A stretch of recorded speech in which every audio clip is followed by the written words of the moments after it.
வணக்கம். தங்கம் தொலைக்காட்சி செய்திக்காக செய்தியாளர் ஈஸ்வரன். உயிர்களை காக்கும் உத்தமர்கள் இரத்தத்தை வழங்கி வருகிறார்கள். அவர்களுக்கு இந்த நாள் ஒரு சிறந்த நாளாக அமைய வேண்டும் என்று இன்று முதல் இதுபோன்ற சேவைகள் செய்ய வேண்டும் என்று நமது ராணிப்பேட்டை மாவட்ட ஆட்சியர் எஸ் வளர்மதி அவர்கள் இன்று வாலாஜாப்பேட்டை அரசு மருத்துவமனைக்கு வருகை புரிந்து அங்கு இரத்தத்தை வழங்கக்கூடிய கொடை வள்ளல்களுக்கு பாராட்டு சான்று கொடுத்து பாராட்டினார்.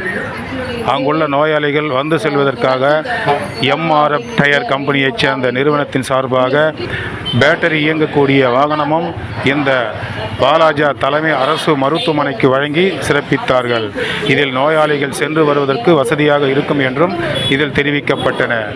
இரத்தத்தை வழங்கக்கூடிய கொடை வள்ளல்களுக்கு நாமும் பாராட்டு தெரிவிப்போம். செய்திக்காக ஈஸ்வரன். குமாரண்ணா தொடர்ந்து வி. நாகராஜன் அவர்கள்